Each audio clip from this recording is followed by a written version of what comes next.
Hello. Eto, magluluto naman tayo ng adobong pusit. Ayan. As usual, frozen. Yung aking nabili. Siyempre, ang ating ingredients. Bawang, tomato, at saka sibuyas, black pepper, vinegar, may soy sauce. Ayun yung ink. Tignan natin kung iitim nga yan. Aprobado. Salt and a little bit of sugar. Let's start. Ready. Umpisahan na natin ang pagluluto. Ayan. Umpisa na tayo ng pagluluto ng pusit. Adobong pusit. Lagay ako ng oil. Pangubisa natin. Medyo nag-craving ng pusit. Kaya, ito gagawa tayo. Tignan natin. Ang pusit natin, parang fresh na fresh. From the frozen box again. As usual. Yan, pag mainit-init na ang ating umpisahan na natin sa garlic. Siyempre garlic.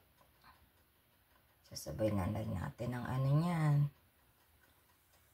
Sibuyas. Ayan.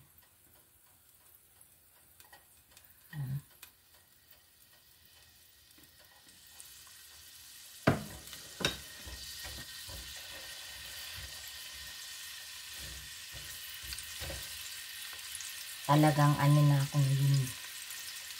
Tagaluto. Tigasin na naman ako. Housebound.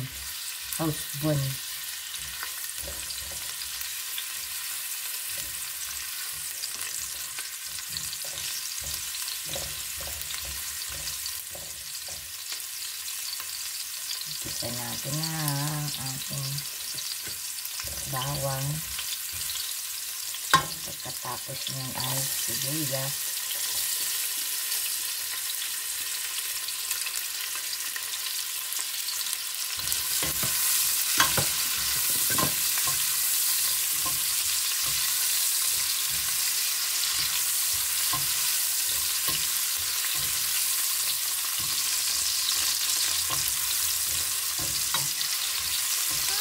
Sarap na agad ng amoy. Bawang at sibuyas pa lang. Masarap na ang amoy.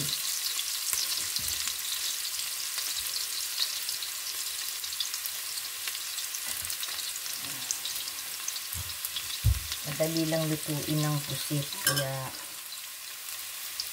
bilisan lang natin ito. Yan. Matik naman. Naman siya.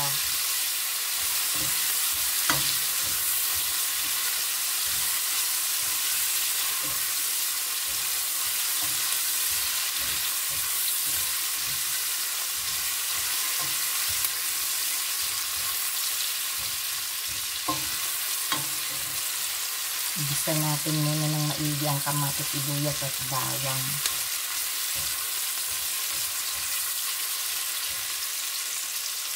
Pagkatapos niyan, ilalagay na natin ang ating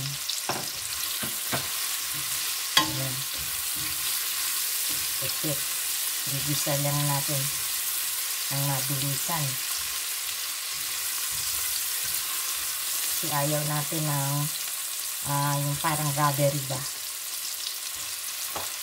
na pusit.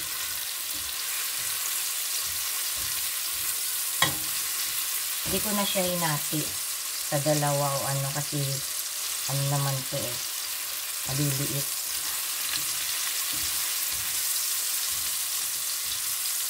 Ayan, ilalagay na natin ang ating pusit. Ayan.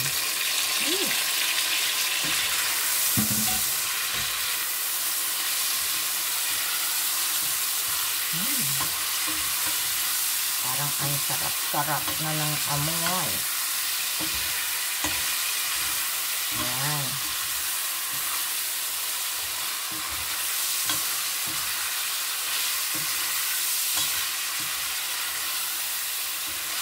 ating gisa-gisa.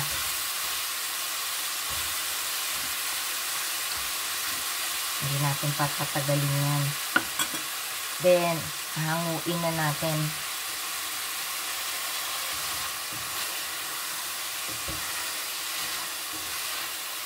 Tama na yan.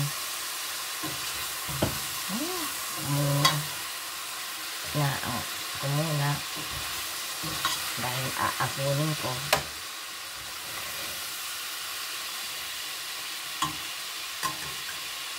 Kahit sumama yung kamatis sibuyas, okay lang.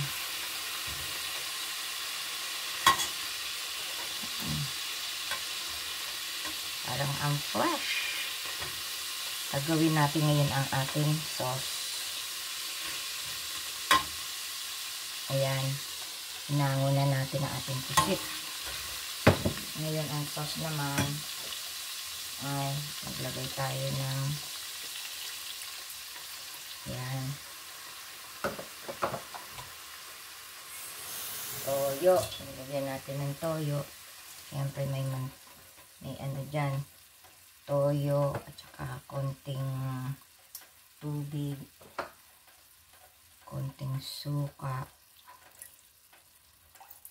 Yan ang ating anak. Yaan natin kumulo.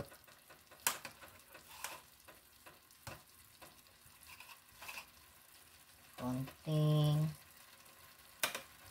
salt, konting pepper, konting asukal. Titikman na lang natin mamaya kung kulang pa siya.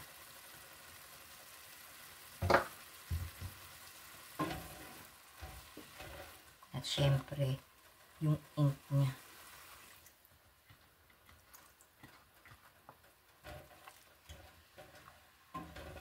Anuhin natin ang ano. Para umitim. Ito kasi sa ano, pag frozen na, hindi mo mapapaitim ang ating squid ng todo.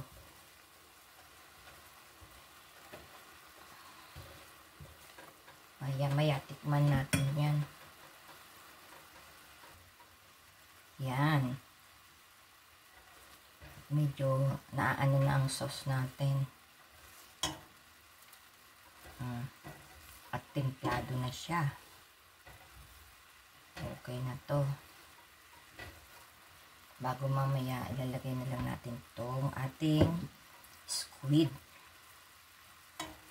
Yan. Sama na natin.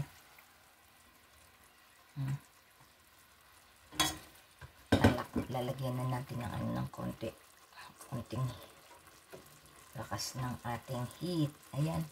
At takban lang muna natin. Hayaan natin kumulo ng mga ilang minuto lang at tapos na yan.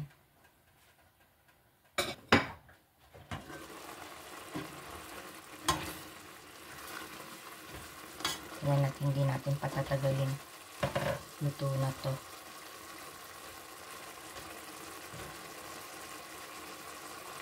Iigahin lang natin ng konti ang ating ano, sauce niyan.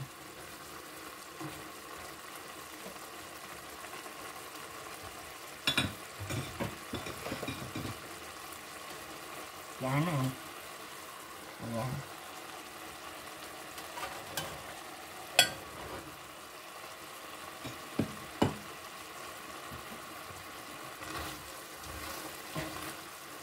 Yan, tapos na ang ating squid. Adobong squid.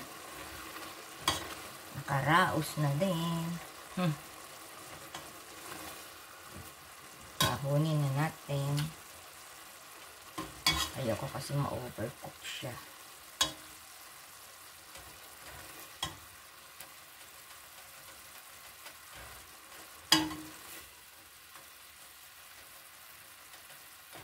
Kahapon yung ulam namin kare-kare. Wow, ang sarap. Ang daming nakain ni Vilma. Grabe.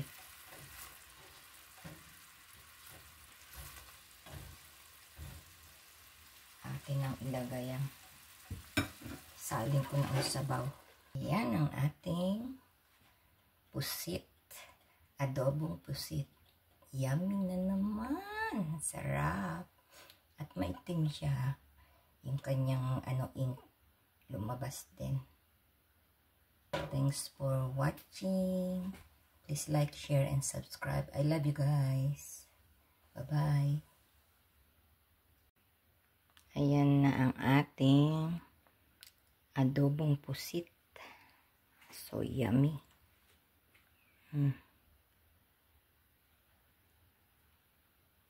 Love you guys. Bye-bye.